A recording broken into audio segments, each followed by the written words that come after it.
Assalamu alaikum dear students, here is Kumail Haider and welcome to campus.pk। अच्छा जी, तो last time हमने quantum number को discuss किया था बेटा। आज हम नेक्स्ट टॉपिक यहाँ पे कंटिन्यू करेंगे। ठीक है बच्चे, इसमें ये जो टॉपिक अभी हम स्टार्ट करने लगे बेटा, ये आपके पेपर के हवाले से एमडीकेट और नम्स दोनों के हवाले से इम्पोर्टेंट है। और आयनाइजेशन एनर्जी और इलेक्ट्रॉन एफिनिटी को भी इसी में उन्होंने मर्ज कर दिया। आप अगर सिलेबस देखें तो यूनिट नंबर 3 के अंदर स्ट्रक्चर ऑफ एटम के अंदर उन्होंने ये भी शामिल किया हुआ है। तो हम इसको भी साथ आज देख लेंगे ताकि आपको ये चैप्टर एक तरफ से ख़त्म हो जाए। वालेकुम सलाम बेटा, वालेकुम सलाम, वालेकुम सलाम जी बच्चे, वालेकुम सलाम। अच्छा जी, ठीक हो गया, वालेकुम सलाम, ठीक है बेटा। अच्छा, लेक्चर शुरू करें बेटा। वालेकुम सलाम बेटा। शहराज मोहम्मद साजिद तैयबा बेटा, वालेकुम सलाम, ठीक है ठीक है। वालेकुम सलाम बेटा। ताजीन या तेजीन, पता नहीं क्या नाम है। वालेकुम सलाम। अच्छा जी जी बेटा, मुझे ना एक स्टूडेंट ने मैसेंजर पे मैसेज किया हुआ था कि सर मुझे ज़रा बुक बता दे, 2-3 बुक्स के नाम बता दे जिससे मैं MCQs प्रैक्टिस करूँ। बेटा मैं आपको मज़े की बात बताता हूँ आज। बेटा आप कुछ ना करें, अपने जो टेक्स्ट बुक है ना, पंजाब टेक्स्ट बुक जो आप FSC रेगुलर क्लासेस में पढ़ते हैं, उसी टेक्स्ट बुक को आप थारोली पढ़ें। मिसाल के तौर पर अभी मैं एक टॉपिक पढ़ा रहा हूँ आपको, क्वांटम नंबर। लास्ट टाइम हमने क्वांटम नंबर हमने यहाँ पे स्टडी किया। आप क्वांटम नंबर के जो है स्टार्ट से लेकर एंड तक, लास्ट तक आप वर्ड टू वर्ड पढ़े। पहले एक दफ़ा आप उसको word to word, line to line आप पढ़े। इसके बाद वहाँ से आपको खुद बहुत आइडिया हो जाएगा कि भाई यहाँ से MCQs इस तरह आ सकता है, इस तरह आ सकता है। इसको आप कर लें, ठीक है बेटा। तो बाकी कुछ टेक्निकल्स है वो हम बेटा वो भी पढ़ेंगे, इलेक्ट्रॉनिक कॉन्फ़िगरेशन भी पढ़ेंगे बेटा, आप परेशान ना हो, ठीक है। तो आपका जो पंजाब टेक्स्ट बुक है वही बेस्ट सोर्स है, मैं यही कहता हूँ बच्चों को। कुछ बच्चे ऐसे होते हैं जो कहते हैं कि सर हमें बुक्स का बता दे, तो बेटा मैं आपको एक बुक रिकमेंड करूँगा, दैट इज़ रेड स्पॉट के MCQ ज़रा टेक्निकल है, ट्रिकी है, थोड़ा कम्प्लेक्स है, ठीक है ना, लेकिन वो ज़्यादा बेहतर है। अगर आप वो कर सकते हैं तो रेड स्पॉट अगर आप ले लें, ठीक है बेटा। इसके अलावा आपके पास ये किप्स के भी है, अच्छे हैं, किप्स का भी है, और स्टार्स के भी अच्छे हैं। जहाँ से भी आपको MCQs मिले आप प्रैक्टिस करें। इससे यह होगा कि आपका माइंड वो फिर डाइवर्स हो जाएंगे, मतलब बहुत सारे चीज़ों को आप मर्ज कर बैठेंगे। इससे बेहतर है कि आप अपना टेक्स्ट बुक को फॉलो करें और जो आपको टीचर पढ़ा रहे हैं उसी को फॉलो करें, बस ये आपके लिए मोर देन सफिशिएंट है। सर इस चैप्टर के कुछ टॉपिक्स आपने नहीं करवाए, वो कर नहीं बच्चे, वो ज़रूरत नहीं है ना, वो आपके सिलेबस में नहीं था। सानिया बेटा मैंने उसको इसलिए शामिल नहीं किया क्योंकि जाहिर बात वो आपके सिलेबस में नहीं था। लाइक हाइजेनबर्ग अनसर्टेनिटी प्रिंसिपल इसमें शामिल नहीं था, डी ब्रोगलीस इक्वेशन इसमें शामिल नहीं था, तो मैंने वो नहीं करवाया। ECAT को हमने करवा दिया, लेकिन आपके सिलेबस में नहीं है, इसलिए मैंने उसको करने की ज़रूरत नहीं समझा। रेड स्पॉट के लिंक दे दे। अच्छा बेटा मैं आपको ठीक है, मैसेंजर पर मुझे याद दिलाना बेटा कश्यप, मैं आपको वहाँ पे लिंक सेंड कर देता हूँ, ठीक है। FLP का सिलेबस, अच्छा बेटा FLP का सिलेबस आपका अब तक जितना कंप्लीट होगा, मंडे को जो लास्ट मंडे को ऑब्वियसली आपका FLP है ना शाम को, तो मंडे के दिन जो लेक्चर होगा वो भी शामिल होगा।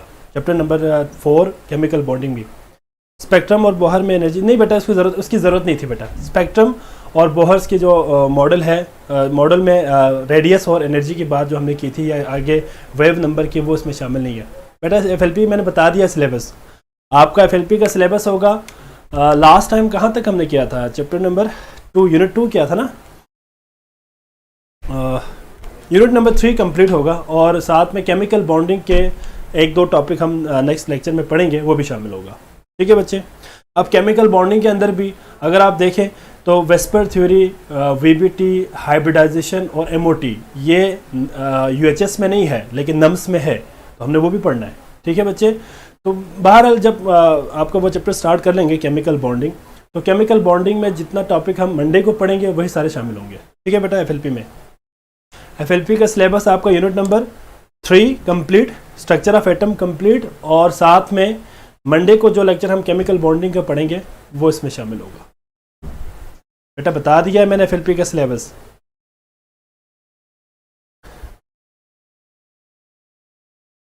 आयोडीन तक क्या था वही बस, ठीक है, आयोडीन तक वही शामिल, ठीक है। चैप्टर यूनिट नंबर 3 कंप्लीट है बेटा, स्ट्रक्चर ऑफ एटम, ठीक है। और साथ में यूनिट नंबर 4 केमिकल बॉन्डिंग के जितने टॉपिक्स पढ़ेंगे वो शामिल होंगे, ठीक है बच्चे। मंडे को जो आपका FLP होगा। अच्छा जी, अब हम ज़रा अपना लेक्चर स्टार्ट करते हैं बेटा। लेक्चर स्टार्ट करते हैं। अब और कोई बात ना पूछे, ठीक है, बस सिर्फ लेक्चर के हवाले से, टॉपिक के हवाले से कोई क्वेश्चन हो तो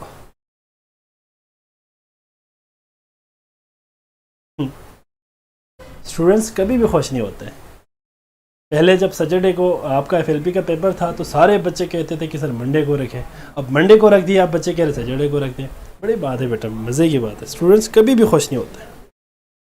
अच्छा जी, आज का हमारा टॉपिक जो कल का रिमेनिंग टॉपिक था बेटा, that was electronic configuration. Electronic configuration, electronic configuration हमने स्टार्ट किया था बेटा, ठीक है। मिनट यार, ये जरा मारकर लाइट है। इलेक्ट्रॉनिक कॉन्फ़िगरेशन हमने लास्ट टाइम डिस्कस किया था बेटा कि कुछ रूल्स है बेटा, अब आपस में बातें ना करें, अब आपस में बातें ना करें, अब जरा लेक्चर पे फोकस करें। इलेक्ट्रॉनिक कॉन्फ़िगरेशन में कुछ रूल्स को हमने कल डिस्कस किया था बेटा, रूल जिसमें हमने अबाव प्रिंसिपल की हमने बात की थी और N+L रूल की हमने बात की थी। ये बात मैं एक दफ़ा रिवाइज करके जाऊंगा, स्लाइड यहाँ पे लिखूंगा नहीं, बस सिर्फ मैं आपको रिवाइज करने लगा हूँ बेटा। हमने कल बात की थी कि when ever you distribute the electron in the subshell, आपने क्या करना होता है बेटा, कुछ रूल्स को फॉलो करना होता है, जिसमें आपके पास एक था अबाव प्रिंसिपल। अबाव प्रिंसिपल के मुताबिक electron always inter lower energy orbital first. मतलब क्या है बेटा कि इलेक्ट्रॉन हमेशा लोअर एनर्जी ऑर्बिटल में पहले जाएंगे, इसके बाद फिर हायर की तरफ जाएंगे। इसी तरह हमने बात की थी बेटा N+L रूल की। तो N+L रूल के मुताबिक भी यही था कि अगर हम प्रिंसिपल क्वांटम नंबर और अज़ीमुथल क्वांटम नंबर की वैल्यूज़ को सम करें और इसमें जो असेंडिंग ऑर्डर होंगे आपके पास, सबसे मिनिमम एनर्जी से इलेक्ट्रॉन फिल होना शुरू हो जाएंगे और मैक्सिमम एनर्जी की तरफ फ्लो करेंगे, ठीक है बच्चे। तो वही बात है। और मैंने वहाँ पे एक MCQs भी डिस्कस किया था कि अगर N+L रूल किसी दो सब शेल्स के लिए सेम हो तो आप इलेक्ट्रॉन को उस सब शेल में फिल करेंगे जिसमें N की वैल्यू लोवेस्ट वैल्यू होगी। तो ये बातें सारी हमने कल डिस्कस किया था। आज हम नेक्स्ट जो हमारा रूल है बेटा, that is Pauli's exclusion principle. Pauli's exclusion principle, Pauli's exclusion principle, ठीक है बच्चे। इसको जरा आपने अंडरस्टैंड करना है बेटा। पाउलीस एक्सक्लूजन प्रिंसिपल के मुताबिक ये है कि फॉर एग्जांपल मेरे पास एक डिजेनरेट ऑर्बिटल है, फॉर एग्जाम्पल यहाँ पे मेरे पास एक ऑर्बिटल है, लेट अज्यूम ये मेरे पास एक ऑर्बिटल है और मैंने यहाँ पे दो इलेक्ट्रॉन को यहाँ पे प्लेस करना है। तो याद रखिएगा बेटा, दो इलेक्ट्रॉन जब आप इसमें प्लेस करेंगे तो दोनों के स्पिन क्या होना चाहिए, अपोजिट स्पिन होना चाहिए। एक क्लॉकवाइज इसकी रोटेशन होनी चाहिए और एक एंटी क्लॉकवाइज रोटेशन होनी चाहिए। मतलब कभी भी आप ऐसा नहीं कर सकते कि एक ही ऑर्बिटल के अंदर दो इलेक्ट्रॉन एकोमोडेट करे और दोनों का स्पिन अगर आप सेम रखेंगे, दोनों का स्पिन अगर आप सेम रखेंगे तो जाहिर बात है एक दूसरे को रिपेल करेंगे, एज ए रिजल्ट वो एक ही ऑर्बिटल के अंदर स्टे नहीं कर सकते। जी बच्चे, अच्छा मैं बताता हूँ बेटा N+L रूल। मैं यहाँ पे देखिए जरा बच्चे बोर्ड पे, पाउलीस एक्सक्लूजन रूल प्रिंसिपल के मुताबिक क्या है बेटा, अगर हमारे पास डिजेनरेट ऑर्बिटल हो तो इलेक्ट्रॉन ये प्रीफर करेगा कि वो दोनों अपोजिट स्पिन में उसके अंदर स्टे करे। बोर्ड ब्लर आ रहा है यार, बोर्ड ब्लर आ रहा है, देखे जरा सा, कैमरा सही करें, कैमरे में मसला है मेरा ख्याल है, कैमरे में जरा देख। अच्छा जी, तो पाउलीस एक्सक्लूजन प्रिंसिपल के मुताबिक, पाउलीस एक्सक्लूजन प्रिंसिपल के मुताबिक क्या है बेटा कि अगर हमारे पास डिजेनरेट ऑर्बिटल हो, ठीक है, ऑर्बिटल हो और हमने उसके अंदर एक से ज्यादा इलेक्ट्रॉन को प्लेस करना है, एक से ज्यादा इलेक्ट्रॉन को प्लेस करना है, तो बेटा याद रखिएगा कि हम दोनों इलेक्ट्रॉन के स्पिन को अपोजिट रखेंगे। मैंने आपको लास्ट टाइम भी कहा था स्पिन क्वांटम नंबर के अंदर अगर इलेक्ट्रॉन आपके पास मौजूद हो तो एक तो क्लॉकवाइज रोटेशन शो करेंगे और एक एंटी क्लॉकवाइज रोटेशन शो करेंगे। विदाउट दिस कंडीशन या विदाउट दिस सिचुएशन कभी भी कोई भी दो इलेक्ट्रॉन किसी ऑर्बिट के अंदर स्टे नहीं कर सकते। मैंने आपको कल भी कहा था, मैडम जरा ये ब्लर देखे जरा। अच्छा जी, थोड़ा सा इसको ज़रा वो कर दे, ब्राइट कर दे, थोड़ा सा वाइट कर दे, हाँ ब्राइट कर दे। अच्छा जी, भी हो जाते बेटा, प्रॉब्लम रिजॉल्व हो जाते। तो इसमें मैंने आपको ये बताया था बेटा कि अगर आपके पास दो इलेक्ट्रॉन है तो दोनों का स्पिन हमारे पास सेम नहीं होना चाहिए। एक हमारे पास क्लॉकवाइज रोटेशन शो करे तो एक हमारे पास एंटाई क्लॉकवाइज रोटेशन शो करेंगे। ठीक है बच्चे, आप लोगों के जो है ना कैमरा सेटिंग में मैं यहाँ पे लाल लाल हो गया था, हाँ जाहिर बात है बेटा। अच्छा जी, मैं बता ये रहा था कि अगर हमारे पास एक ऑर्बिटल है और उस ऑर्बिटल में आपने एक से ज़्यादा इलेक्ट्रॉन को एकोमोडेट करना है तो आप क्या करेंगे बेटा, एक इलेक्ट्रॉन को क्लॉकवाइज रखेंगे और एक इलेक्ट्रॉन को एंटी क्लॉकवाइज रखेंगे। तो इस तरह वो एक दूसरे के साथ स्टे कर सकेंगे क्योंकि दोनों एक दूसरे के मैग्नेटिक फील्ड को कैंसिल आउट कर देंगे। एज ए रिजल्ट वो इलेक्ट्रॉन उसके अंदर स्टे कर सकेंगे। ठीक है बच्चे, तो पॉलिश एक्सक्लूजन में हमने ये बात की बेटा कि फिलिंग ऑफ इलेक्ट्रॉन में स्पिन हमारे पास क्या होना चाहिए, अपोजिट होना चाहिए। एक बच्चे ने सवाल किया था N+L रूल रिपीट करें। बेटा N+L रूल में ये था कि हमारे पास जो किसी भी सबशेल के लिए प्रिंसिपल क्वांटम नंबर की वैल्यू और एजिमुथल क्वांटम नंबर की वैल्यू को जब हम प्लस करेंगे, ऐड करेंगे, तो जो हमारे पास आंसर आएगा उसी आंसर के अकॉर्डिंग असेंडिंग ऑर्डर में हमने इलेक्ट्रॉन को फिल करना है। मतलब अगर N+L रूल की वैल्यू फॉर एग्जांपल एक में 1 आ रही है, एक में 2, एक 3, एक 4, एक 5, तो आपके पास जो सबसे कम लोवेस्ट वैल्यू है दैट इज 1, तो आप 1 में पुट करेंगे, इसके बाद 2 में पुट करेंगे, इसके बाद 3 में पुट करेंगे। ठीक हो गया बच्चे, ये बात आपने याद रखनी है। अगर सेम वैल्यू आ रही हो तो आपने n की लोवेस्ट वैल्यू के अंदर पुट करनी है। ये मैंने आपको लास्ट टाइम भी एक्सप्लेन किया था। अगर किसी बच्चे को फिर भी प्रॉब्लम है तो वो आप कल का जो लेक्चर है उसको जरा रिकॉर्डेड फॉर्म में जरा सुन लेना। ठीक है बेटा, क्लियर हो गया। अब हमारे पास यहाँ पे 2-3 बातें मैं इसमें ऐड करूंगा बेटा फिलिंग ऑफ इलेक्ट्रॉन के हवाले से। एक तो हमने पाउलिस एक्सक्लूजन की बात की बेटा। नेक्स्ट हमारे पास आ जाता है that is hunts rule. Hunts rule, hunts rule के मुताबिक याद रखिएगा बेटा कि अगर हमारे पास डिजेनरेट ऑर्बिटल्स अवेलेबल हो तो इलेक्ट्रॉन ये प्रेफर करेगा कि वो अलग अलग डिजेनरेट ऑर्बिटल्स में जाए with same spin rather than the same orbital with opposite spin. ठीक है बच्चे, क्लियर हो गया सबको? हाँ जी बेटा, अगर हमारे पास डिजेनरेट ऑर्बिटल्स अवेलेबल हो और एक से ज्यादा इलेक्ट्रॉन को हमने उसके अंदर एकोमोडेट करना हो तो बेटा याद रखिएगा इलेक्ट्रॉन ये प्रेफर करेगा कि वो अलग अलग ऑर्बिटल में जाए विद सेम स्पिन। ठीक है, with same spin rather than same orbital with opposite spin. इसको इस तरह समझे, फॉर एग्जांपल मेरे पास एक डिजेनरेट ऑर्बिटल्स यहाँ पे लेट सपोज मैं P बना रहा हूं। एक हमारे पास 1, 2 और 3। अगर आपको याद हो तो ये मेरे पास Px है और ये Py है और Pz है। तो फॉर एग्जांपल मेरे पास 3 इलेक्ट्रॉन्स हैं, 3 इलेक्ट्रॉन्स हैं। इन तीनों इलेक्ट्रॉन्स को मैंने इसके अंदर क्या करना है, एकोमोडेट करना है। तो बेटा याद रखिएगा इन तीनों इलेक्ट्रॉन्स को मैं किस तरह रखूंगा बेटा, हर ऑर्बिटल के अंदर 1, 1 और 1 सेम स्पिन और अलग अलग ऑर्बिटल्स के अंदर हम उसको अकोमोडेट करेंगे। ऐसा नहीं हो सकता कि भाई आप एक ऑर्बिटल के अंदर 2 इलेक्ट्रॉन रख दें, बाकी एक ऑर्बिटल एम्प्टी रखें, तो ये फिजिबल नहीं है इलेक्ट्रॉन के लिए। इलेक्ट्रॉन ये प्रिफर करेगा कि वो अलग अलग ऑर्बिटल्स को ऑक्युपाई करे with same spin rather than same orbital with opposite spin. तो यहाँ पे हमारे पास अलग अलग ऑर्बिटल में इलेक्ट्रॉन जाएंगे बेटा और वो सेम स्पिन में रहना पसंद करेंगे। ठीक है बच्चे, तो ये हमारे पास था बेटा हंट्स रूल के मुताबिक इसकी एक कंसेप्ट। ठीक है बेटा, अब हम जरा एक इलेक्ट्रॉनिक कॉन्फ़िगरेशन के लिए एक सिंपल शॉर्टकट यहाँ पे करेंगे बेटा ताकि आपको ये याद रखने में आसानी हो।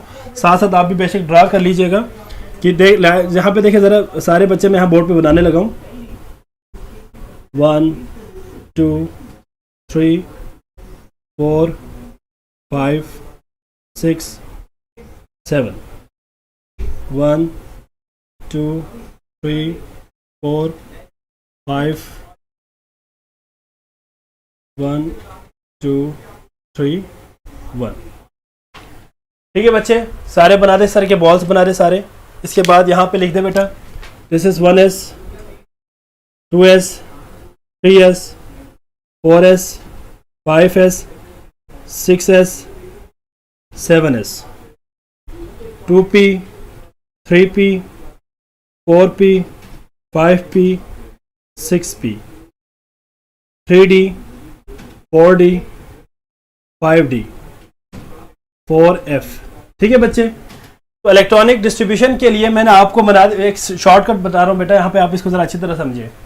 सबसे पहले इलेक्ट्रॉन किस में जाएंगे बेटा? सबसे पहले इलेक्ट्रॉन जाएंगे 1s में, 1s में जाएंगे। इसके बाद 2s में जाएंगे, इसके बाद 2p में जाएंगे, फिर 3s में जाएंगे, फिर आपके पास 3s के बाद 3p में जाएंगे, फिर 4s में जाएंगे, फिर 3d में जाएंगे, फिर 4p में, फिर 5s में, फिर आपके पास जाएंगे बेटा 4d में, 4d के बाद 5p में जाएंगे, 5p के बाद 6s में जाएंगे, 6s के बाद 4f में जाएंगे, 4f के बाद 5d में जाएंगे, 5d के बाद 6p में जाएंगे, 7 में जाएंगे और 7s में जाएंगे। This is the rule. Sir why they prefer different orbital? जाहिर बात है बेटा, देखिए प्रीफर इसलिए डिफरेंट ऑर्बिटल्स के करेंगे बेटा, डिफरेंट ऑर्बिटल्स को प्रीफर इसलिए करेंगे क्योंकि इलेक्ट्रॉन, जाहिर बात है अगर देखिए आप एक ही ऑर्बिटल में 2 इलेक्ट्रॉन को रखे, इसकी अपनी एक मैग्नेटिक फील्ड है, इसकी अपनी एक मैग्नेटिक फील्ड है, तो दोनों को अपोजिट स्पिन में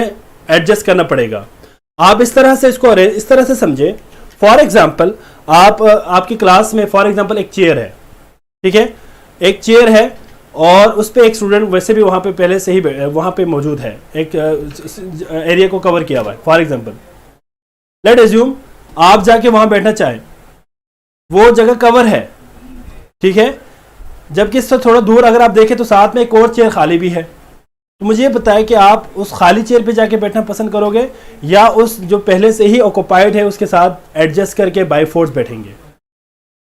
जाहिर बात है आप अपनी एनर्जी को कम से कम यूटिलाइज करके आप सेपरेट बैठना पसंद करेंगे।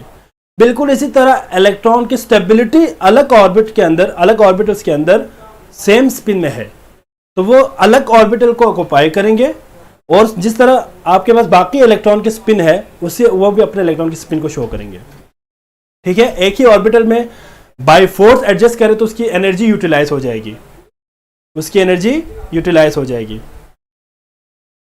ठीक है बच्चे, तो जब उसकी एनर्जी, देखिए हर चीज अपनी एनर्जी को कम से कम यूटिलाइज करना चाहेंगे ना बेटा, जाहिर बात है स्टेबिलिटी की तरफ जाएंगे वो, तो अलग अलग ऑर्बिटल में जाने से ये होगा कि उस इलेक्ट्रॉन की स्टेबिलिटी बढ़ेगी, इसलिए वो अलग अलग ऑर्बिटल्स को ऑक्युपाई करेगा। ठीक है बच्चे, क्या स्टक हुआ है बेटा वीडियो? जरा देखो यार, वीडियो स्टक हो गया, रिफ्रेश योर इंटरनेट। अच्छा जी ठीक है यार, सही जा रहा है। ठीक है बच्चे, आप जरा यहाँ पे देखें, तो आप इस रूल के मुताबिक, आप इस स्केच के मुताबिक इलेक्ट्रॉन्स को अरेंज कर सकते हैं। ठीक है बच्चे, फॉर एग्जांपल आपके पास पहले 1s में जाएंगे, फिर 2s में जाएंगे, फिर 2p, फिर 3s में, ये आपके पास हेड टू टेल रूल जो मैंने यहाँ पे बना दिया है, इसके अकॉर्डिंग आपके पास क्या होगा बेटा, इसके according head to tail rule मैं यहाँ पे ड्रा करने लगा हूँ।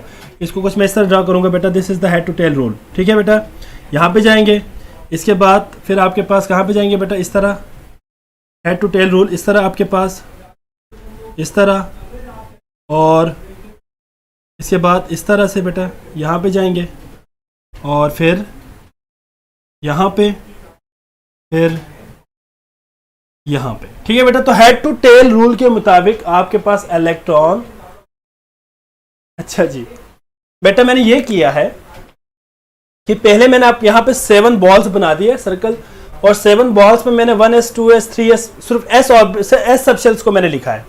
इसके बाद एक ऊपर से छोड़ा है और एक नीचे से छोड़ा है, और यहाँ से सेकंड से मैंने शुरू किया 2p 3p 4p और 5p तक वहाँ पे मैंने लिख दिया।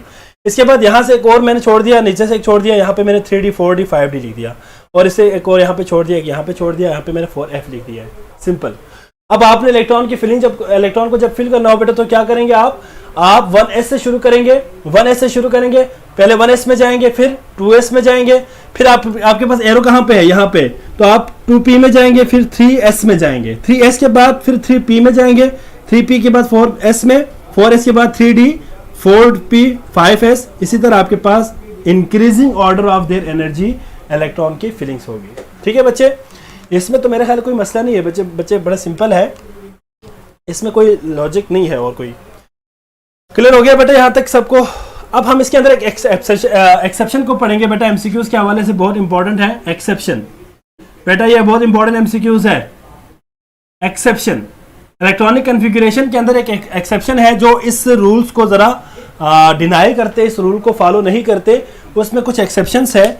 लाइक अगर हम बात करते हैं बेटा ट्रांजिशन एलिमेंट्स की, ट्रांजिशन एलिमेंट्स की अगर हम बात करें खास तौर पे 3D और 4D एलिमेंट्स की, ठीक है बेटा, 3D और 4D एलिमेंट्स की अगर हम बात करें तो उनके अंदर याद रखिएगा बेटा d ऑर्बिटल 0 हो या d ऑर्बिटल हाफ फिल्ड हो या d ऑर्बिटल कंप्लीटली फिल हो। तो याद रखिएगा बेटा इनके अंदर अगर orbitals d orbital half filled या 0 या कंप्लीटली फिल्ड हो तो बेटा इनके अंदर एक एक्स्ट्रा स्टेबिलिटी आ जाती है, स्टेबिलिटी इनकी इंक्रीज हो जाती है, वो हाईली स्टेबल होते हैं, या आप यहाँ पे कह सकते हैं हाईली स्टेबल। जब ये हाईली स्टेबल हो जाए, अगर ये हाईली स्टेबल हो जाए तो बेटा याद रखिएगा वो इस रूल को फॉलो नहीं करेंगे। फॉर एग्जांपल हमारे पास एग्जांपल है क्रोमियम। क्रोमियम बेटा एमसीक्यूज के हवाले से याद रखिएगा, क्रोमियम 24 एटॉमिक नंबर है। इसके वैलेंस इलेक्ट्रॉन की कॉन्फ़िगरेशन अगर हम करें सिंपल यहाँ पे, तो यहाँ पे ऑर्गन को ओबे करने की कोशिश करेंगे बेटा, और यहाँ पे आपके पास क्या होगा बेटा 4s1 3d5। सिमिलरली अगर हम बात करते हैं कॉपर की, Cu, कॉपर एटॉमिक नंबर है 29, और ये भी आपके पास ऑब्वियसली ऑर्गन को ही फॉलो करेंगे, AR electronic configuration of the organ nearest noble gases के मुताबिक हमने करना है। तो ये 4s1 हो जाएंगे, 4s1 और 3d10 हो जाएंगे। अब आप जरा देखें इन दोनों को, अगर आप जरा देखें गौर से तो इसमें हो क्या रहा है बेटा, हमारे पास होना तो ये चाहिए था कि s ऑर्बिटल और d ऑर्बिटल में अगर हम बात करते हैं s ऑर्बिटल, तो हमारे पास s ऑर्बिटल 4s के बाद 3d आ रहा है, ठीक है, 4s के बाद 3d आ रहा है, तो 4s में हमारे पास 2 इलेक्ट्रॉन होना चाहिए था, लेकिन 4s में 1 इलेक्ट्रॉन स्टे करेगा और 1 इलेक्ट्रॉन d में क्या करेंगे बेटा प्रोमोट हो जाएंगे। मतलब यहां पे ये है कि ये इलेक्ट्रॉन यहां से इलेक्ट्रॉन s से कहां जाएंगे बेटा, s से कहां पे जाएंगे, d में जाएंगे। क्यों d में जाएंगे, ताकि दे गेन स्टेबिलिटी, ताकि वो स्टेबिलिटी को गेन करे। इस हाफ फिल्ड एटॉमिक ऑर्बिटल या कंप्लीटली फिल्ड एटॉमिक ऑर्बिटल्स की अगर हम बात करें तो इलेक्ट्रॉनिक कॉन्फ़िगरेशन हाईली स्टेबल हो जाती है। कहां पे इवन नंबर बेटा, इधर इवन नंबर कह रहे हो। देखिए बेटा मैं आपको कह रहा हूं नॉर्मली अगर हम देखें तो यहां पे होना यह चाहिए था कि 4s2 3d4 होना चाहिए था। आमना बेटा जो तुम बात कर रहे हो वो ठीक है, तुम ये कहना चाह रहे हो क्रोमियम की केस में 4s2 होना चाहिए और 3d4 होना चाहिए, यही बात कर रहे हो ना। और कॉपर की केस में अगर हम बात करें तो कॉपर की केस में 4s2 होना चाहिए और 3d9 होना चाहिए। असल में अकॉर्डिंग टू दिस रूल, अगर हम इस रूल को फॉलो करें तो हमारे पास इलेक्ट्रॉनिक कॉन्फ़िगरेशन ये आना चाहिए, इलेक्ट्रॉनिक कॉन्फ़िगरेशन ये आना चाहिए, लेकिन ये शो नहीं करेंगे, बल्कि आपके पास s से इलेक्ट्रॉन d में जाएगा, एक इलेक्ट्रॉन d में चला जाएगा यहां से भी, और एक इलेक्ट्रॉन यहां से d में चला जाएगा। d में क्यों जाएगा बेटा, इसलिए जाएगा अगर वो d में अपना एक इलेक्ट्रॉन को एक्साइट करके d में भेज दे तो इसके अंदर स्टेबिलिटी इसकी इंक्रीज हो जाती है। इसी को बेसिकली कहते हैं एबनॉर्मल बिहेवियर। तो एमसीक्यूज पॉइंट ऑफ व्यू से आपने याद रखना जी बेटा, जी मोर स्टेबल। एमसीक्यूज में अगर आपके पास पेपर में आ जाए एमसीक्यूज में, तो आपने इसी को आपने याद रखना है बेटा कि क्रोमियम और कॉपर ये दोनों ऐसे ट्रांजिशन एलिमेंट है जो एबनॉर्मल बिहेवियर शो करती है बेटा इलेक्ट्रॉनिक कॉन्फ़िगरेशन के अंदर। जब आपका सेकेंड ईयर ट्रांजिशन एलिमेंट हम स्टार्ट करेंगे ना, chapter number 6 second year chemistry, chapter number 6 inorganic, तो वहाँ पे मैं इसकी एक्सप्लेनेशन मजीद बताऊंगा कि भाई इसकी एबनॉर्मलिटी और किन चीज़ों में ये एबनॉर्मल बिहेवियर शो करती है। एक एबनॉर्मल बिहेवियर इलेक्ट्रॉनिक कॉन्फ़िगरेशन में है, ये आपके एमसीक्यूज़ के हवाले से इंपॉर्टेंट भी है। अगर आपसे पेपर में एमसीक्यूज़ आ जाए कि इनमें से कौन सा element abnormal electronic configuration show करेगी, तो आपने याद रखनी है बेटा that is copper and chromium. 3D series के अंदर आपने ये याद रखनी है। सर अगर D में 5 है ही होते तो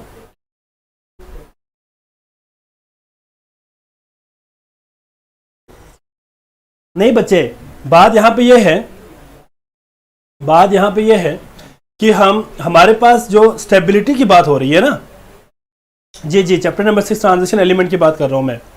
तो इसमें बेसिकली ये है कि या तो आपके पास D हाफ फिल्ड हो, ये इलेक्ट्रॉनिक कॉन्फ़िगरेशन के एक तरह से आपके पास ये भी एक याद रखिएगा रूल है, एक कंसेप्ट है कि इलेक्ट्रॉनिक कॉन्फ़िगरेशन स्टेबल होने का मतलब ये है कि उस एलिमेंट की स्टेबिलिटी बढ़ेगी, एनर्जी कम हो जाएगी।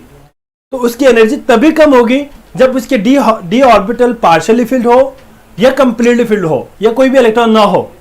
सिमिलरली पी ऑर्बिटल्स के अंदर भी अगर half filled half field electron हो, एक एक इलेक्ट्रॉन हो तीनों में p ऑर्बिटल्स के अंदर, तब भी वो हाईली स्टेबल है।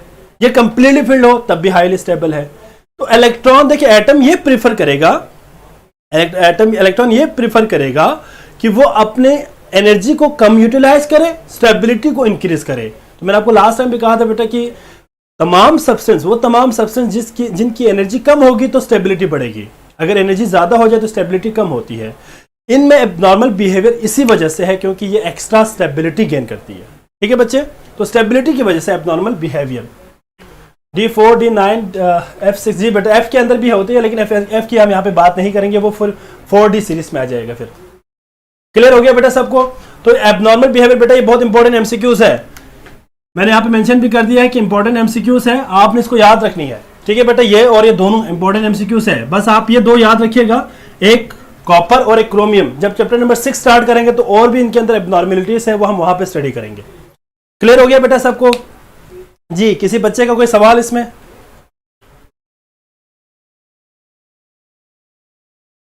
जी जी बिल्कुल बिल्कुल ऐसा ही है। D10, D5, F14, F7 जी जी बेटा, इनके अंदर इलेक्ट्रॉनिक कॉन्फ़िगरेशन बिल्कुल बेटा, ऑब्वियसली P6 और P3। वेरी गुड डेनिया बेटा, वेरी गुड बच्चे।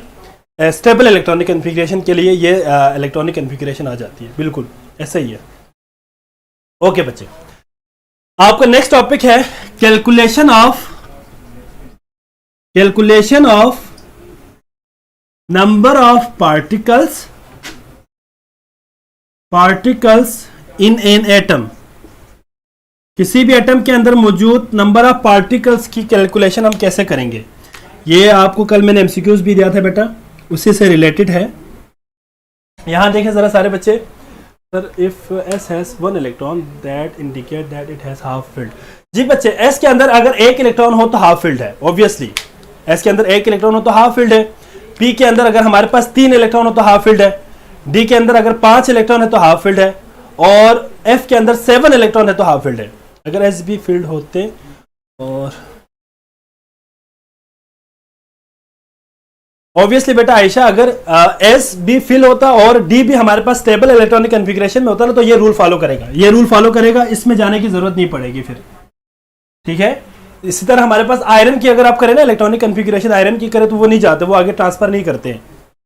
ठीक है, इसी तरह हमारे पास बाकी भी ट्रांजिशन एलिमेंट्स की अगर हम बात करते हैं, तो जब वो स्टेबल इलेक्ट्रॉनिक कॉन्फ़िगरेशन की बात करेंगे तो फिर ऑब्वियसली उसको हमें S से D में ले जाने की जरूरत नहीं है।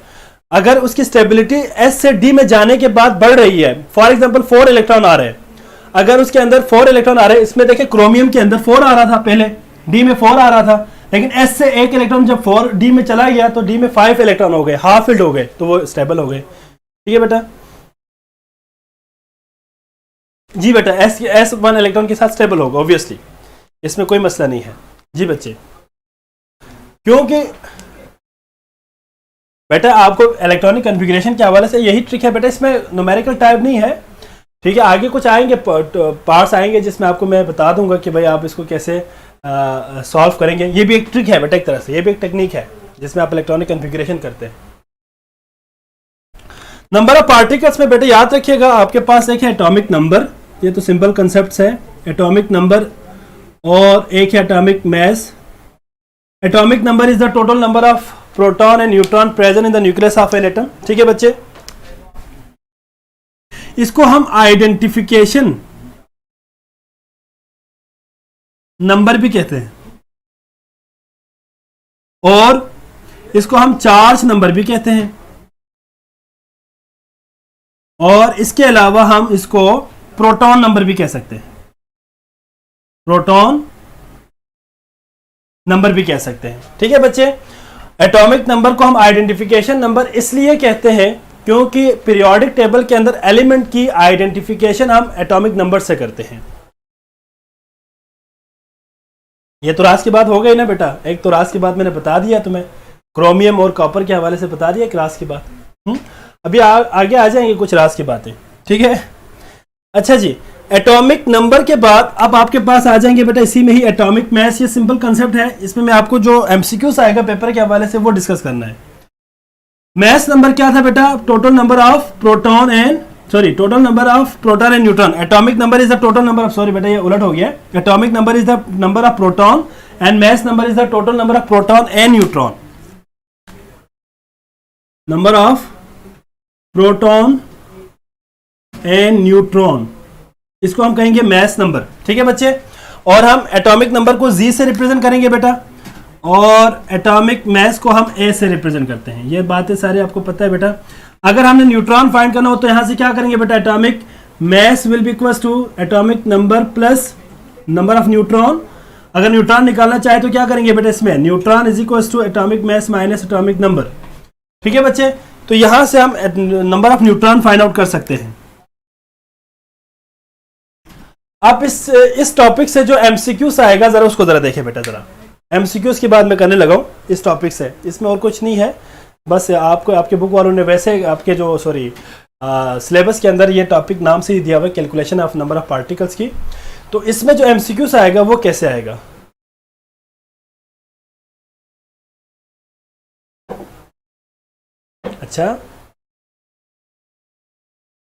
अच्छा जी बेटा, फॉर एग्जाम्पल मेरे पास एक एटम है, न्यूट्रल एटम, यहां मैं ऊपर लिखता हूं बेटा, न्यूट्रल एटम है। इसके अंदर तो याद रखिएगा बेटा, आपने 2 पॉइंट्स याद रखनी है कि जो नंबर ऑफ इलेक्ट्रॉन्स हैं वो बराबर है बेटा नंबर ऑफ प्रोटॉन्स के, नंबर ऑफ प्रोटॉन्स के बराबर है, ठीक है बच्चे, इसके ऊपर कोई चार्ज ना हो। अगर हम न्यूट्रल एटम के बाद इसके बाद अगर हम बात करते हैं, अगर इसी न्यूट्रल एटम को हम आयनाइज कर देते हैं और ये आयंस में कन्वर्ट हो जाए, आयंस में कन्वर्ट हो जाए, तो याद रखिएगा बेटे कभी भी नंबर ऑफ इलेक्ट्रॉन और नंबर ऑफ प्रोटॉन बराबर कभी भी नहीं हो सकते, नंबर ऑफ प्रोटॉन और इलेक्ट्रॉन कभी भी आपस में बराबर नहीं होंगे। मैंने कल भी आपको एमसीक्यूज में दिया था, फॉर एग्जांपल मेरे पास एक एटम है, एक आयन है, लेट्स सपोज ए हम यहां पे सपोज करते हैं न्यूट्रल है, ये ए न्यूट्रल है। अब आपके पास इस ए न्यूट्रल के अंदर फॉर एग्जांपल मैंने कल एग्जांपल में दिया था 20 इलेक्ट्रॉन्स है, कितने बेटे 20 इलेक्ट्रॉन्स है। आपसे एमसीक्यूज में पूछ सकते हैं कि भाई बता दे कि इसके अंदर प्रोटॉन नंबर कितने हैं, हाउ मेनी प्रोटॉन्स, ठीक है बेटा। तो आपको ऑब्वियसली जब न्यूट्रल की बात होगी तो ये बात आपने याद रखनी है बेटा, नंबर ऑफ इलेक्ट्रॉन और प्रोटॉन आपस में क्या है, बराबर है। तो प्रोटॉन हमारे पास कितने होंगे बेटा, यहाँ पे भी 20 ही होंगे। और अगर आपसे पूछते हैं कि भाई एक आयन है ए पॉजिटिव, इसके अंदर 20 इलेक्ट्रॉन्स है, 20 इलेक्ट्रॉन्स है। अगर एक आयन है ए प्लस आयन, इसके अंदर 20 इलेक्ट्रॉन्स है और आपसे पूछे भाई नंबर ऑफ प्रोटॉन बता दे, तो आपने कंफ्यूज नहीं होना बेटा कि ए प्लस मीन्स उसने अपना एक इलेक्ट्रॉन लॉस कर दिया है, प्लस वन का मतलब क्या है बेटा, एक इलेक्ट्रॉन उसने लॉस कर दिया है। तो अब यहां पे अगर ये एक अपना एक इलेक्ट्रॉन लॉस कर दे, एक इलेक्ट्रॉन लॉस कर दे तो मजीद 20 इलेक्ट्रॉन रह गए। इसका मतलब ये है कि इसके अंदर टोटल कितने प्रोटॉन होना चाहिए, 21 प्रोटॉन होना चाहिए, ठीक है बच्चे। तो यहां पे इसका प्रोटॉन नंबर आएगा 21, ठीक है बच्चे, 21 प्रोटॉन नंबर आएगा। अगर हम इसी को सपोज कर लेते हैं मेरे पास ए नेगेटिव है, ए नेगेटिव है, इसके अंदर फॉर एग्जांपल मैं कहता हूं कि भाई इसके अंदर 20 इलेक्ट्रॉन्स है। अब बताया जरा कि इसके अंदर प्रोटॉन नंबर कितने होंगे। ये 10 क्या कह रहे हो बेटा अरफा, 10 क्या कह रहे हो, हाँ जी इसका बता दें जरा बेटा। ए नेगेटिव बेटा 19 क्या कह रहे हैं, 19 आपके पास एनाइन से मुराद, वहां पे मैंने साथ में ए भी लिखा हुआ था, एनाइन ए के साथ -1 लिखा हुआ था, वो मेरे ख्याल वहां पे आया नहीं था, इसलिए आप कंफ्यूज हो गए। अब इसका बता दें जरा, ए -1 है, एक इलेक्ट्रॉन इसने गेन किया हुआ है, 20 इलेक्ट्रॉन्स है इसके पास, 20 इलेक्ट्रॉन्स है। अब बताएं जरा प्रोटॉन कितने होंगे। जाहिर बात है बेटा, प्रोटॉन आपके पास जब इसने एक इलेक्ट्रॉन गेन करने के बाद 20 हो गया है, तो इसका मतलब है इसके अंदर कितने प्रोटॉन है बेटा, प्रोटॉन विल बी 19। जी बेटा बिल्कुल 19 प्रोटॉन होंगे। इसका आंसर बता दें जरा बच्चे, मैं एक एमसीक्यूज यहां पे लिखने लगा हूं आपको। फॉर एग्जांपल मेरे पास A-3 है, एक आयन है, एनाइन है बेटा, इसके अंदर फॉर एग्जांपल मैं कहता हूं 25 इलेक्ट्रॉन्स है। मुझे जरा बताए प्रोटॉन नंबर बताना है आपने, what would be the proton number. Option A आपके पास फॉर एग्जांपल मैं यहां पे लिखने लगा हूं 25 प्रोटॉन, बी 22 प्रोटॉन, सी 20 प्रोटॉन, और डी आपके पास ऑप्शन आएगा 27 प्रोटॉन। जी बच्चे, अब बताया जरा इनमें से ऑप्शन क्या है, करेक्ट आंसर बताया जरा जल्दी से। मेरे पास एक एनाइन है जिसके ऊपर -3 चार्ज है, -3 चार्ज है, और इस -3 चार्ज में कितने प्रोटॉन होंगे? वेरी गुड बेटा, 22 प्रोटॉन। कितने होंगे? 22। Very good, very good. आप सारे बहुत जीनियस हो गए, देखे ना, एकदम से आपने पॉइंट पकड़ लिया। Very good, 22। Very good, very good, option सही है। क्लियर हो गया बेटा सबको? इसमें कोई क्वेश्चन बेटा? देखिए कल इसी तरह की क्वेश्चन आया हुआ था, बच्चों ने मेरे ख्याल अटेम्प्ट भी नहीं किया उसको।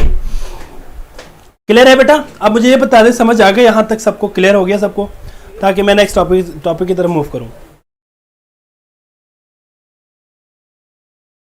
एफएलपी का सिलेबस मैंने बता दिया भाई, यूनिट नंबर 3 कंप्लीट, और यूनिट नंबर मंडे को यूनिट नंबर 3 कंप्लीट, और यूनिट नंबर 4 जो हम स्टार्ट करेंगे मंडे को, केमिकल बॉन्डिंग का जितना पढ़ेंगे वो शामिल होगा।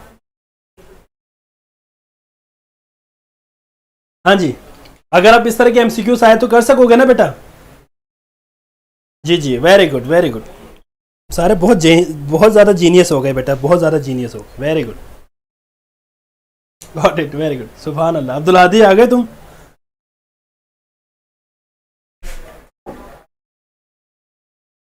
क्या हुआ? इसको रेस कर दूं बेटा? इसको रेस कर देता हूं बेटा मैं, ठीक है सर? आज टेस्ट नहीं होना, टेस्ट होना है आज टेस्ट होना है। आज का टेस्ट बड़े कमाल का टेस्ट होगा। अच्छा जी, नेक्स्ट टॉपिक है बेटा आपका, दैट इज आयोनाइजेशन एनर्जी। यार ये माइक चेंज करते यार, कि पोर्टेबल आके रख दे, कट जाए ना फिर। जी बेटा, ओके जी। नेक्स्ट आपका टॉपिक है बेटा, that is ionization energy. Last topic of this chapter is ionization energy.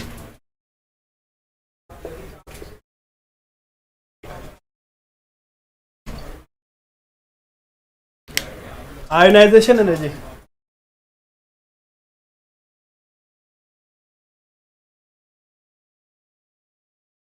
बेटा आपस में बातें ना करें, बेटा आपस में बातें ना करें। अच्छा जी, आयोनाइजेशन एनर्जी क्या है बेटा? नहीं बेटा, मंडे को लेक्चर होना है। नहीं, बट मंडे का लेक्चर रखना है मैंने। नहीं बेटा, ये नहीं हो सकता।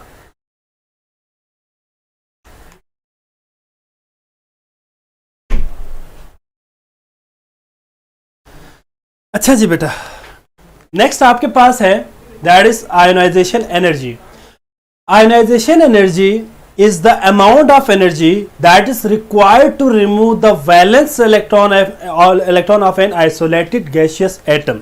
किसी भी आइसोलेटेड गैसियस एटम के अंदर से अगर हमने इलेक्ट्रॉन को रिमूव करना हो तो जो अमाउंट ऑफ एनर्जी हमें रिक्वायर्ड होगी, that is known as ionization energy.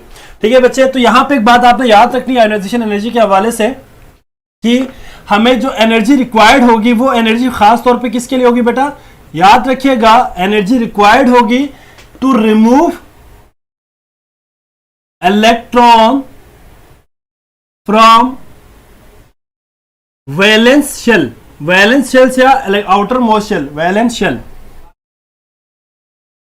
ठीक है बच्चे, वैलेंस शेल से या आउटर मोस्ट शेल से इलेक्ट्रॉन को रिमूव करने के लिए जो हमें अमाउंट ऑफ एनर्जी रिक्वायर्ड होगी बेटा, that is known as ionization energy. Ionization energy को हम आयोनाइजेशन पोटेंशियल भी कहते हैं। क्या कहते हैं बेटा? आयोनाइजेशन पोटेंशियल भी कहते हैं।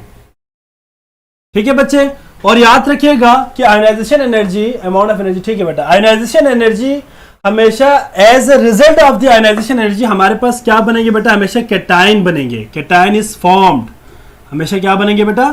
कैटायन बनेंगे। और याद रखिएगा, atom must be in gaseous phase. Gaseous face में होना जरूरी है। ठीक है बेटा, कंबाइन सॉलिड फॉर्म में हो तो वहां से इलेक्ट्रॉन को निकालने में जो एनर्जी देंगे उसमें कुछ एनर्जी उन बॉन्ड को ब्रेक करने के लिए भी रिक्वायर्ड होगी, तो आयोनाइजेशन एनर्जी की वैल्यू एक्यूरेट नहीं आ सकती। ठीक है बच्चे, क्लियर हो गया बेटा सबको?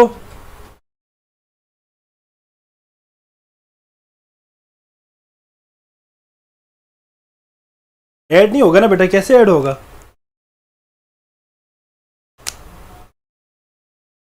जी बच्चे, नेक्स्ट आपके पास है बेटा इसी में आयोनाइजेशन एनर्जी हमेशा एंडोथर्मिक, याद रखिएगा बेटा, this is the endothermic process, हमेशा एनर्जी देनी पड़ेगी और हम इसकी एनर्जी को किलो जॉल पर मोल में डिस्कस करेंगे, हमेशा किलो जॉल पर मोल में, smaller the atom higher the ion, obviously बेटा वो सारी बातें अभी आ जाएंगे।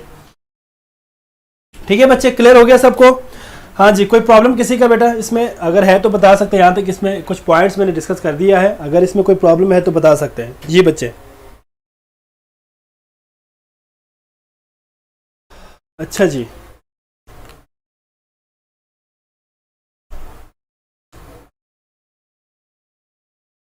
क्लियर हो गया बेटा सबको? अब हम इसमें कुछ फैक्टर्स को डिस्कस करेंगे, वो फैक्टर्स जो आयनाइजेशन एनर्जी को अफेक्ट करते हैं बेटा। लाइक हमारे पास इसमें मैं जल्दी से जरा इसको डिस्कस करूंगा बेटा। Number 1, effective nuclear charge. अगर हम बात करते हैं इफेक्टिव न्यूक्लियर चार्ज की, ZEFF से लिखता हूं बेटा मैं इसको, इफेक्टिव न्यूक्लियर चार्ज अगर ज्यादा हो तो डायरेक्टली देखें, ऑब्वियसली डायरेक्टली प्रोपोर्शनल है किसके बेटा? आयोनाइजेशन एनर्जी के।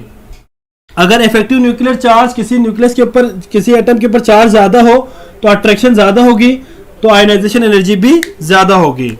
Number 2 is the atomic size. अगर हम एटॉमिक साइज की बात करते हैं तो atomic size is inversely proportional to ionization energy. हमारे पास अगर एटम का साइज ज्यादा हो तो आयोनाइजेशन एनर्जी कम होगी। इसके बाद थर्ड पॉइंट है बेटा, that is shielding effect. Shielding effect is inversely proportional to the, क्या है बच्चे? Ionization energy. सर लिक्विड भी तो आयनाइज होते हैं। लिक्विड वाली बात क्या कर रहे हो बेटा आप? देखिए मेरी बात असल में आप समझे नहीं बेटा। हमारे पास जो आयनाइजेशन एनर्जी है ये एक क्वांटिटेटिव मेजरमेंट है, इसकी एक स्पेसिफिक फिक्स्ड वैल्यू होती है। अगर आप इसको सॉलिड या लिक्विड में रख के अगर आप आयनाइज करें तो कर सकते हैं, मैंने आपको पहले भी कहा, लेकिन करने से होगा क्या कि हम जो एनर्जी इसको प्रोवाइड कर रहे हैं ना, वो कुछ एनर्जी उनके आपस के बॉन्ड को ब्रेक करने के लिए चाहिए होते हैं। फॉर एग्जांपल सॉलिड फॉर्म में है तो सॉलिड फॉर्म से उसको पहले अलग करने के लिए कुछ एनर्जी वहां पे रिक्वायर्ड होगी, वहां पे यूज हो जाएंगे, और कुछ एनर्जी उस इलेक्ट्रॉन को निकालने में इस्तेमाल हो जाएंगे। तो हमारे पास एक एक्यूरेट वैल्यू नहीं आ सकती। लिक्विड में बात करें तब भी उनके दरमियान फोर्सेस ऑफ अट्रैक्शन है, उन फोर्स को तोड़ने के लिए भी हमें एनर्जी देनी पड़ेगी। जब बात आती है गैशियस में, तो गैशियस में आपको पता है कि इनके आपस में फोर्सेस नहीं है, सिर्फ एलोन एटम मौजूद है, वहां से आपने इलेक्ट्रॉन को रिमूव करना है। जी जी बिल्कुल ठीक हो गया बच्चे, क्लियर हो गया यहां तक सबको? किसी को कोई प्रॉब्लम है इसमें तो बता सकते हैं। जी बच्चे, हाँ जी, साइज के साथ इनवर्सली प्रोपोर्शनल है। शील्डिंग इफेक्ट के साथ क्या है बेटा? ये शील्डिंग इफेक्ट के साथ ये इनवर्सली प्रोपोर्शनल है। शील्डिंग इफेक्ट किसे कहते हैं आपको याद होना चाहिए कि अगर इनर या वैलेंस शेल इलेक्ट्रॉन के अगर न्यूक्लियस के साथ अट्रैक्शन को अगर आप देखें तो दरमियान में मौजूद इंटरविनिंग इलेक्ट्रॉन उसको रिपेल कर देते हैं। इस प्रोसेस को हम शील्डिंग इफेक्ट कहेंगे। The reduction of the force of attraction between the nucleus and the outermost shell due to the presence of inner subshell electron. जी एस एटॉमिक साइज ना बेटा, ठीक है। इसके बाद याद रखिएगा बेटा, हमारे पास फैक्टर के बाद कुछ ट्रेंड्स को हम डिस्कस करेंगे। ट्रेंड्स की अगर हम बात करते हैं ट्रेंड्स की, तो ट्रेंड्स में याद रखिएगा बेटा अलोंग द पीरियड, अगर हम बात करते हैं पीरियड्स की और ग्रुप में बात करें तो left to right in period, याद रखिएगा लेफ्ट टू राइट हमेशा आयोनाइजेशन एनर्जी इंक्रीज हो जाएगी, और from top to bottom ionization energy decrease. वजह क्या है बेटा? वजह ऑब्वियसली यही है कि अगर हम लेफ्ट टू राइट पीरियड के अंदर मूव करें तो left to right nuclear charge की वैल्यू इंक्रीज हो जाएगी। जब इफेक्टिव न्यूक्लियर चार्ज इंक्रीज हो जाए तो ऑब्वियसली बेटा क्या होगा? अट्रैक्शन आउटर मोस्ट शेल का न्यूक्लियस के साथ बढ़ जाएगी और इलेक्ट्रॉन को निकालने में हमें एनर्जी ज्यादा देनी पड़ेगी। ठीक है बेटा जी। और ग्रुप में आपके पास साइज इंक्रीज हो रहा है, top to bottom size increase हो रहा है। जब साइज इंक्रीज हो तो आयनाइजेशन एनर्जी की वैल्यू कम होगी, क्योंकि न्यूक्लियस का आउटर मोस्ट इलेक्ट्रॉन के साथ अट्रैक्शन भी कम हो जाएगी। ठीक हो गया बच्चे। एग्जाम्पल की अगर हम बात करें एग्जाम्पल्स की, तो एग्जाम्पल याद रखिएगा बेटा। फॉर एग्जाम्पल हम यहाँ पे एग्जाम्पल लेंगे मैग्नीशियम का। लेट एज्यूम मैग्नीशियम Mg को अगर मैं आयनाइज कर दूं, गैसियस फॉर्म में है ये, तो ये Mg प्लस में जाएगा बेटा 1 में, साथ में एक इलेक्ट्रॉन इसने लॉस कर दिया। जो आयनाइजेशन एनर्जी होगी बेटा, ionization energy, first ionization energy की हम बात यहाँ पे करेंगे, दैट इज अबाउट 700 एंड क्या है बेटा इसकी वैल्यू 38, 738 किलो जॉल पर मोल इसकी जो है वैल्यू है और ये प्लस में होगा। अगर मैं मैग्नीशियम +1 से एक और इलेक्ट्रॉन को भी रिमूव करूं तो ये हो जाएगा बेटा Mg+2 में, और एक और इलेक्ट्रॉन यहां से रिमूव हो जाएंगे और सेकेंड आयनाइजेशन एनर्जी की वैल्यू आपके पास आ जाएगी बेटा, दैट इज, हाँ जी, ये इसके डबल हो जाएंगे 14 एंड 30 किलो जॉल पर मोल। ठीक है बेटा, 1458 है 1430 है, जरा देखिए बेटा 1450, सॉरी इसकी वैल्यू 1450 है किलो जॉल पर मोल। अगर हमारे पास मैग्नीशियम Mg+2 से एक और इलेक्ट्रॉन भी रिमूव करें, Mg+3 हो जाएंगे, साथ में एक इलेक्ट्रॉन यहां से रिमूव हो जाएंगे। और थर्ड आयनाइजेशन एनर्जी की अगर हम बात करते हैं बेटा, थर्ड आयनाइजेशन एनर्जी की अगर हम बात करें तो दैट इज 30 किलो जॉल पर मोल, तो ये भी प्लस में देना पड़ेगा बेटा। ठीक है जी जी। अब आप जरा यहां पे देखें, अब मैं जो आपको एक खास बात, अब राज की बात बताने लगा हूं, एक राज की बात अब बताने लगा हूं बेटा। यहां पे जरा देखें, हम आयनाइजेशन एनर्जी की वैल्यू से किसी भी एटम की वैलेंसी बता सकते हैं, साथ में ग्रुप नंबर बता सकते हैं। ठीक है बच्चे, साथ में ग्रुप नंबर भी बता सकते हैं। सो हम यहां पे कह सकते हैं कि आयनाइजेशन एनर्जी की मदद से हम क्या कर सकते हैं बेटा, determine valency of that atom and group number, और हम ग्रुप नंबर भी बता सकते हैं, ग्रुप नंबर भी बता सकते हैं जी बेटा। पेनिट्रेशन इफेक्ट भी हो गई, ऑब्वियसली पेनिट्रेशन इफेक्ट भी इसके अंदर है, जिसमें आपके पास s ऑर्बिटल और p ऑर्बिटल्स की बात होती है। ये मैं जरा थोड़ा सा आगे जाके बताना चाह रहा था, इसलिए मैंने इसको यहाँ पे बताया नहीं है। p ऑर्बिटल्स की पेनिट्रेशन पावर ज्यादा है तो वहां से इलेक्ट्रॉन निकालना आसान है, s की पेनिट्रेशन पावर कम है तो इलेक्ट्रॉन निकालना कम है बेटा, अरफा। ठीक है बेटा, पेनिट्रेशन पावर भी इफेक्ट करती है। s ऑर्बिटल में अगर इलेक्ट्रॉन हो, s ऑर्बिटल में इलेक्ट्रॉन हो तो निकालना मुश्किल है, क्योंकि s की पेनिट्रेशन पावर कम है।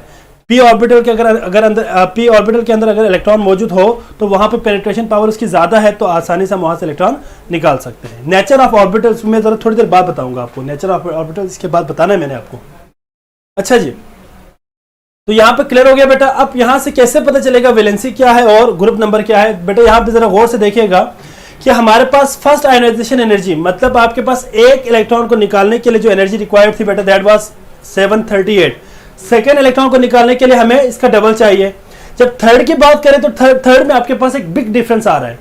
जो बिग डिफरेंस आ रहा है वही बेसिकली आपको बता रहा होता है कि भाई जो बिग में जो लोवेस्ट वैल्यू है वहां तक आपके पास कितने इलेक्ट्रॉन रिमूव हो गए, 1 हो गए, 2 हो गए, 3 हो गए, यहाँ पे 2 इलेक्ट्रॉन रिमूव हो गया है। इसका मतलब है इसकी वैलेंसी क्या है, +2 है।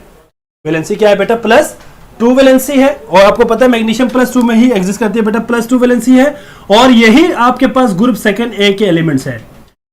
ठीक है बच्चे, ये बात आपने याद रखनी है बेटा। Last 2 values of ionization energy को आपने कंपेयर करना है, जिसमें बिग डिफरेंस आ रहा हो, जिसमें ज्यादा डिफरेंस आ रहा हो, उसी को आपने कंसिडर करना है। इसमें एक और बात याद रखिएगा, ऑलवेज कीप रिमेंबर दैट कि first ionization energy, second ionization energy या थर्ड आयनाइजेशन एनर्जी की अगर हम बात करते हैं, थर्ड आयनाइजेशन, सॉरी इस तरह मैं इसको इस तरह करता हूं।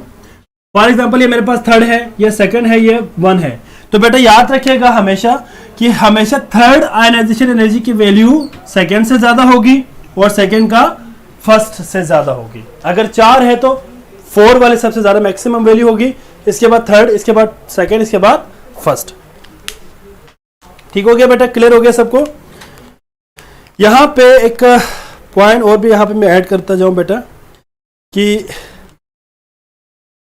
एक पॉइंट है एबनॉर्मल, हमारे पास यहाँ पे इलेक्ट्रॉनिक एबनॉर्मल आयनाइजेशन एनर्जी की हम बात करें तो 3rd और 7A elements, abnormal ionization energy, abnormal ionization energy की अगर हम बात करें तो बेटा 3rd एलिमेंट्स और 7A एलिमेंट्स के अंदर एबनॉर्मल बिहेवियर होगी बेटा किसकी, आयनाइजेशन एनर्जी की।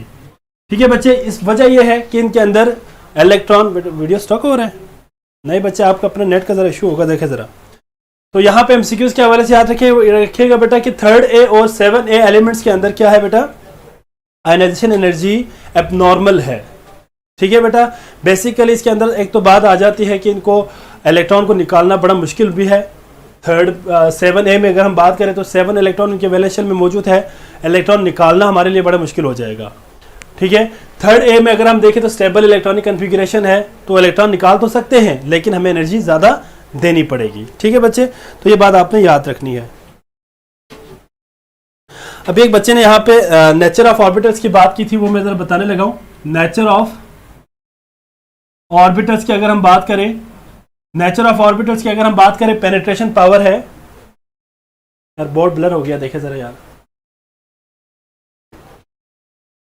अच्छा जी, नेचर ऑफ ऑर्बिटल्स की बात करें बेटा तो हमारे पास s ऑर्बिटल और p ऑर्बिटल्स की हम बात करेंगे तो ऑब्वियसली s ऑर्बिटल के अंदर अगर इलेक्ट्रॉन है तो s से इलेक्ट्रॉन निकालना मुश्किल होगा एज कंपेयर टू p, क्योंकि p के अंदर से इलेक्ट्रॉन को निकालना आसान है because of the high penetration power. ठीक है बच्चे, अब एमसीक्यूज के हवाले से आपने एक पॉइंट को यहाँ पे नोट करना है बेटा, बहुत इंपॉर्टेंट एमसीक्यूज है बेटा, बहुत इंपॉर्टेंट एमसीक्यूज है। कुछ पॉइंट्स में यहाँ पे लिखने लगा हूँ, इसको जरा साथ राइट डाउन करें। कुछ एबनॉर्मेलिटीज और कुछ ग्रुप्स ऑफ एलिमेंट्स मैं यहाँ पे डिस्कस करने लगा हूँ बेटा। दैट इज, सबसे पहले आपके पास है lithium beryllium boron, lithium beryllium boron एक ग्रुप ये है। इसके बाद nitrogen oxygen fluorine, oxygen fluorine neon. ठीक है बच्चे, एक ग्रुप ये है। एक ग्रुप बोरॉन कार्बन नाइट्रोजन। ठीक है बेटा, बोरॉन कार्बन नाइट्रोजन है और ऑक्सीजन भी दिया हुआ। ठीक है, और ऑक्सीजन भी है।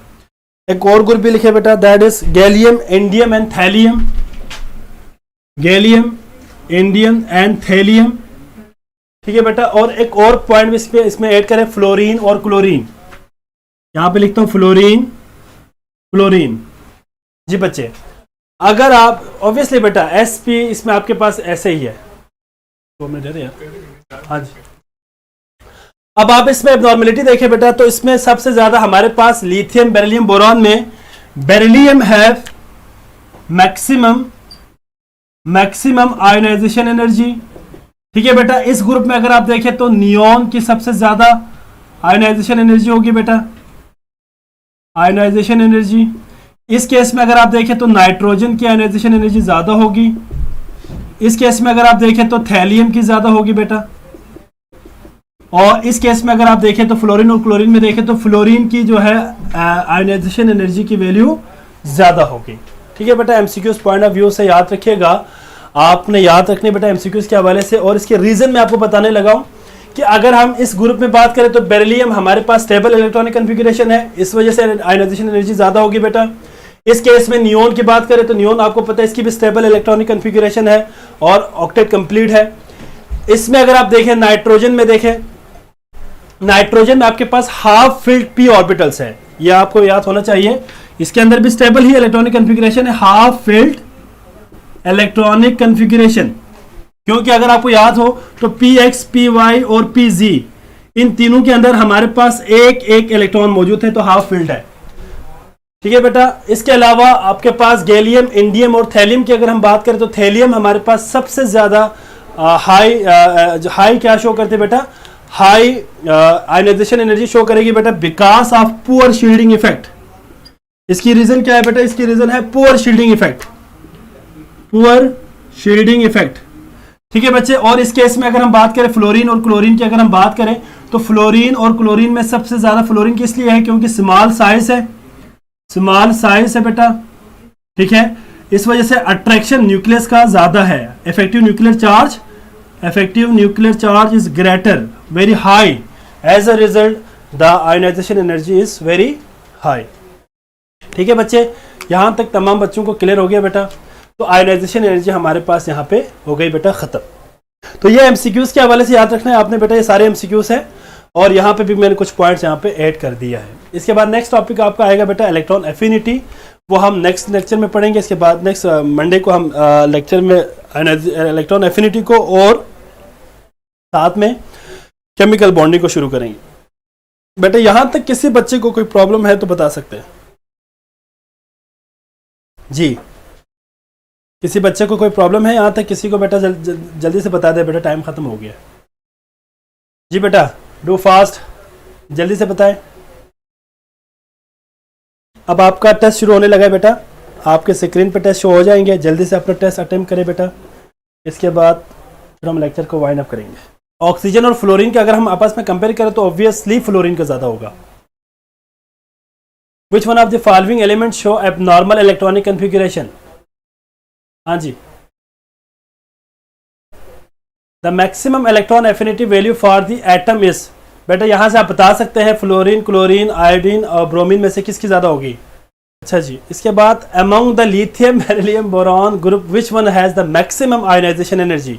इसके बाद मैं आगे मैं बैठता हूँ, बस आप लोग आपको नज़र ना आए। ये बच्चे आपके पास अब 10 सेकेंड्स है, इसके बाद आपका टेस्ट ख़त्म हो जाएगा। अब मुझसे कोई ये ना पूछे कि सर इलेक्ट्रॉन एफिनिटी हमने नहीं पढ़ा, बस ज़ाहिर बात है इसमें एक रिवर्स प्रोसेस होगा बेटा आयोनाइजेशन एनर्जी से। 2/2/3 2 सब ने 2 मार्क्स ले लिया, देखें किसी के भी 3 मार्क्स नहीं है, इसका मतलब है इलेक्ट्रॉन एफिनिटी का कोई कंसेप्ट नहीं है आपके पास। हाँ जी, तैयबा बेटा वेरी गुड, 3/3 है, वेरी गुड। और इसके बाद फजर 3/3 है, वेरी गुड। अच्छा ज़रा यार कमेंट्स निकाले ज़रा। अच्छा जी बेटा, सर अगर हम ऑक्सीजन और ये तो हो गया हाफ इलेक्ट्रॉनिक, सर की गलत है। नहीं बेटा की गलत नहीं है, की सही है, आपने गलत किया होगा, की सही है। फ्लोरीन की ज़्यादा नहीं होती बेटा, फ्लोरीन की कम होती है। इलेक्ट्रॉन एफिनिटी की बात पूछिए बेटा, यहाँ पे आयोनाइजेशन एनर्जी की बात थी। अच्छा तो मुबारक हो भाई, आपको टेस्ट शो नहीं हुआ, टेस्ट शो हीट। अच्छा सर फ्लोरीन की आयोनाइजेशन ज़्यादा है क्लोरीन से। बेटा फ्लोरीन की ज़्यादा है ना आयोनाइजेशन एनर्जी, लेकिन मैंने आपसे क्वेश्चन में ये पूछा हुआ था कि इलेक्ट्रॉन एफिनिटी किसकी ज़्यादा है, तो वो क्लोरीन की है। जी जी वो क्लोरीन है बेटा, यही तो आपने करना था बेटा, सही। ठीक है बेटा, तो आज के लेक्चर के हवाले से अपने रिव्यूज़ लाजमी दे दीजिएगा बेटा, ठीक है, लाजमी अपने रिव्यूज़ दे दीजिएगा ताकि मुझे आइडिया हो जाए कि बच्चों को समझ आ रहा है या नहीं आ रहा है। और बाकी बेटा अपना बहुत ख्याल रखिएगा, इंशाल्लाह मंडे को मुलाकात होगी। अल्लाह हाफ़िज़।